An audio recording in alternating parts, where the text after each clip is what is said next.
So, we've been discussing for a long time now that with PS Plus and PS Now, they're okay, but they can be a lot better. At some point, Sony's going to have to seriously consider consolidating the services or increasing the value proposition of one or both of them.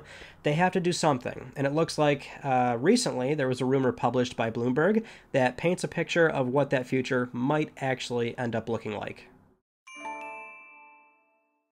Now, this is a report coming out of Bloomberg, written by Jason Schreier, and I know at this point some of you are really annoyed with Bloomberg. I'm not entirely sure why when it comes to various different publications. That's one where absolutely they do run with some pretty good rumors that end up being true, so this one is certainly worth paying attention to. So the contents of this report go into what PS Now and PS Plus might look like in the future, where it's rumored to change dramatically next year. So the service that they're working on is apparently codenamed Spartacus, and it'll be available on PS4 and PS5. It's expected sometime spring next year, and it will merge PlayStation Plus and PlayStation Now. And currently, the documents obtained by Bloomberg suggest Sony will drop the PS Now branding and stick with PS Plus. The service will have 3 tiers. One would purely be PS Plus benefits as we know it today, or presumably that's what it would look like. The second would offer a catalog of PS4 and PS5 games at some point.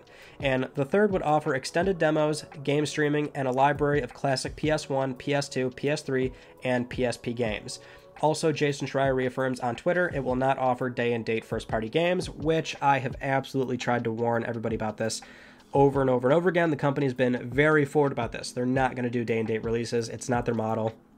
And that's why whenever we talk about this, the topic of PS Now, PS Plus, which if you've been following for a while, you've probably caught these conversations on a few occasions. They're not going to go down that path, but there are many other ways they can go to really increase the value proposition of PS Now and PS Plus, or certainly consolidating the services, right? And that's one argument that can be made, because we've got PS Plus, the PS Plus collection on PS5, which that's still sitting there, again, not doing anything. Are they going to expand it? Are they going to remove it? I would imagine it would be consolidated in this entire Spartacus project, if that is to be believed. And also PlayStation Now, where that's principally, it was meant to be a game streaming service, but because it predates even Xbox Game Pass, that's the elephant in the room, where a lot of people are absolutely going to start comparing both of them. And this is also why I've made the case of, like, you can't easily compare the both of them. One is a lower volume of games where they're going for day-and-date releases, aggressive third-party deals where they're launching on Game Pass, and I don't think anybody should be arguing that's not a great service. It is, but it's a matter of Sony's not going to do that. That's not what PS Now is. It was always meant to be a streaming service. Recently, or in recent years, it started offering downloadable PS4 games, and that's certainly worth it on its own, depending on the PS4 games that Sony ends up offering, but you can't have two of these things at the same time. One little theory I always brought up was, well, at least let PS Now have online play. That way somebody can pay to have PS Plus or PS Now if they have to pay online, or if they have to pay to play online, right? But that doesn't seem to be relevant if they are going to be dropping the PS Now branding, which would make sense, right? So we can't have all these different names. PS Now would be the one to go, especially because it does have a bit of baggage attached to it. There's only, what, 3-something million subscribers, I think was our last update there. So it's growing by a decent amount, but clearly PS Plus is a lot more recognized, well-known, and that's where we have 47 million something odd subscribers.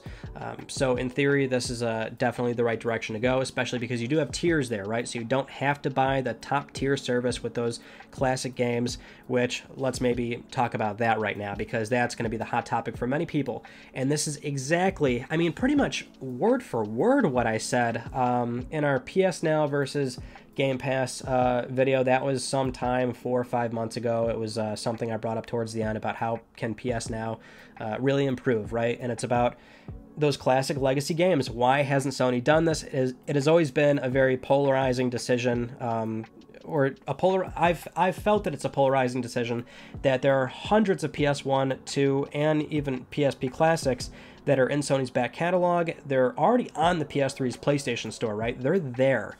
Sony has every opportunity in the book here to really nip this narrative in the bud of, we don't care about our old games, right? This has been haunting the company for a long time now, and it's not really going away, considering they tried to close the PS3 and PS Vita and PSP, PlayStation Store. Jim Ryan's infamous 2017 quote, that's still going to be around for a very long time. So this is the one thing they can absolutely do to say, hey, we're not going to be Game Pass, but we don't have to be, because here's this new subscription service we're offering, and guess what? It's got all these PS1, 2 games, of course, the PS3 stuff, PSP games, right? Because those are very easy to emulate. And that's the other elephant in the room. So I'm already seeing people talk about this. The PS3 games, they're probably still going to be streaming only. Do not expect native console play. Do not expect them to be downloadable. So right now, for those that are unaware, Sony uses these customized PS3 server blades where they have 8 PS3 SoCs on the board. Certainly, there's a conversation to be made about, how long are they going to support those? At some point, they have to take them out of service or change them or alter them or upgrade them in some way, shape, or form, which you would hope that, okay, let's try and see if they can emulate PS3 games. They've got, PlayStation 3 source code. If anybody can do it, Sony can, especially because of the progress of our PS3. I'll always say our PS3 is a good example of why it's very difficult to do. And the same deal with Microsoft, actually. They were also a great example where their backwards compatibility program is incredibly impressive. But we actually just saw that with this recent push with the 20th anniversary of Xbox that they had to point out, like, look, we're done. We tried as much as we could. These licenses are very hard to obtain. And for those that are also unaware, it was a multi-year effort to really get 360 games reliably working on Xbox One and now today's Series S and X, right? There's an emulation layer baked in. It's just, it's not easy to emulate games. So the PS3 architecture, that would be very difficult. I would still expect for the foreseeable future, those games will be streamed. As for the PS1, 2, which we do have PS2 games right now, those are still the 2016 PS2 games that have trophy support. If this is allegedly going to have perhaps hundreds of those PS1 and PS2 classics from the PS3's PlayStation Store, which Sony may have to relicense them for this new storefront, right? And that's going to be very problematic for the amount of titles they can bring forward, I guess it would, if that makes sense. But either way, if they're going to do that, I would gather that they're not going to offer trophy support or do much by way of dramatically improving them, which is another expectation from the Microsoft camp, where they've done some great work retroactively improving those games. Again, the credit is given where it's due there, but with Sony, I would imagine it's still going to be something where you've got local emulation, PS1, 2, PSP. Those should be very easy to download right to the console and emulate from there. I would just hope that they're playable, no major problems, because there's really two extremes that we're looking at. Nintendo Switch Online, where the emulation's not great. It's a small catalog of games, and the emulation's not even that good. Like, I'm sure a lot of you have been following that entire ordeal. So you've got that extreme, or the Microsoft extreme, where it's really good. They tried as best as they could to get a lot of titles. They're improving them. It's great playback. You've got that. I feel like Sony probably will be somewhere in the middle. I would love to see them offer them to be purchased separately. That is also going to be something that is going to upset a lot of people if, when this service is eventually announced and they are locked behind a top-tier subscription paywall for the PS1 to PSP stuff, that will be pretty bogus.